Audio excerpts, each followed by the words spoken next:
stereo imaging fascinates me.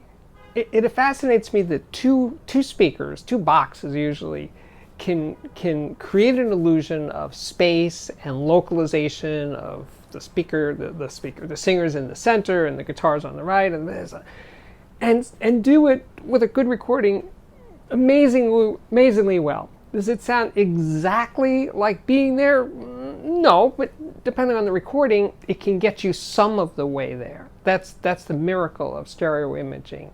Now mono, which many audiophiles seem to have a thing about mono recordings or older mono recordings, I have a problem with mono because mono sounds like basically like you're listening through a hole in the wall to something happening on the other side of the wall. Because to me, sound coming from a very small spot or one speaker, that sounds unnatural.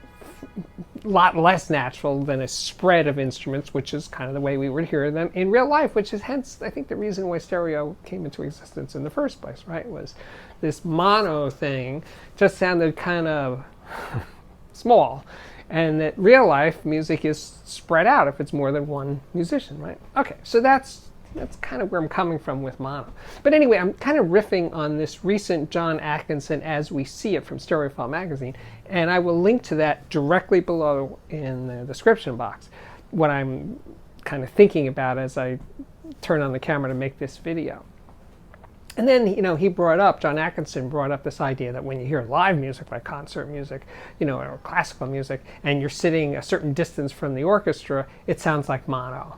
And I'm thinking, I don't know that he said it, but somebody said it in that As We See It theory, that no, I don't think it doesn't sound like that. It doesn't sound like a mono thing. It sounds like a big expansive thing because the sound of the orchestra is reflecting off of all the surfaces in the concert hall. So you're hearing some direct sound with lots and lots of reflected sound, and it becomes kind of a mush, right?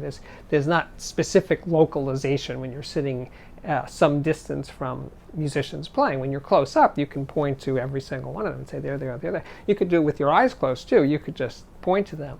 But as you get further back, you're hearing more and more reflections, and hence this off-cited idea that when you're a distance away, real music sounds like, live music sounds mono. As I said, I don't agree. It sounds like a lot of reflections in a hall or a room or whatever it is, right?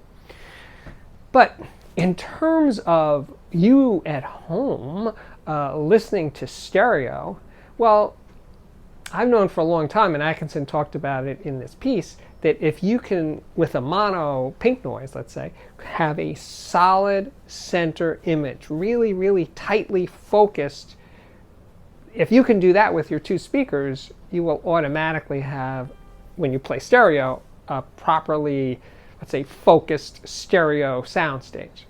But getting that first part, getting the tight center focused image, is difficult because the sound coming out of the two speakers is, it is reflecting off of all the surfaces in your room. The floor, bounce first, and then the walls, if the walls are relatively nearby, and certainly the ceiling. So you have all these reflections and you have direct sound. Now, the way to have less reflections is pretty straightforward. Get closer to the speakers and you'll hear more direct sound, and by proportion, less reflected sound.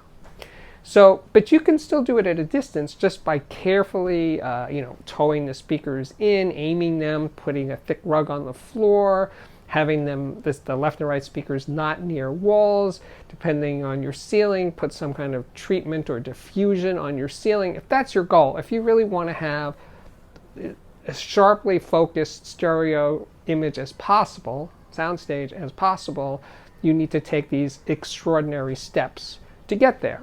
Or little steps, as in getting closer to the speaker. That will do it, and it's free, right?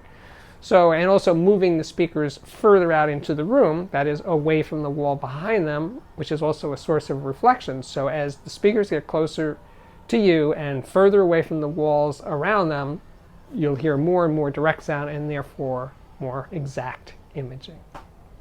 Actually, I enjoy mono most when I hear it that way for some reason because, well, as I've noted, maybe because when I'm hearing mono in the near field, that I actually hear depth within that little point of sound. I hear it front to back depth more than I do otherwise when I'm not in a near field. Anyway, playing with speaker positions and improving that is always, or always can be, a worthwhile use of your time. If you like tweaking, you can mark the speakers where they are with tape or somehow on your floor, and then move them a lot. Move them to places that you wouldn't think sound good, just to see, just to try it out.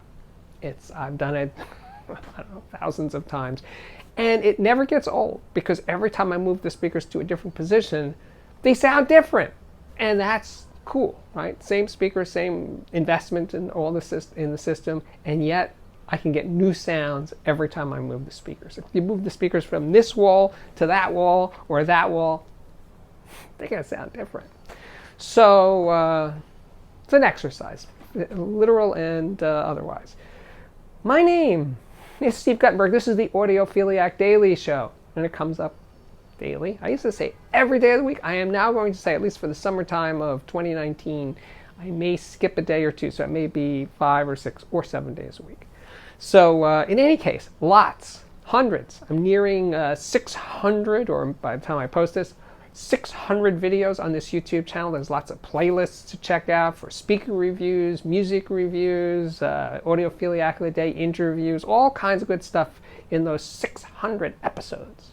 And also, depending on when I post this, 10 million views, all thanks to you guys. So thank you for watching, as always. Subscribe if you like it, share, tweet, whatever. And if you really dig it, check out my Patreon. It's at patreon.com/audiophiliac. Thanks for watching.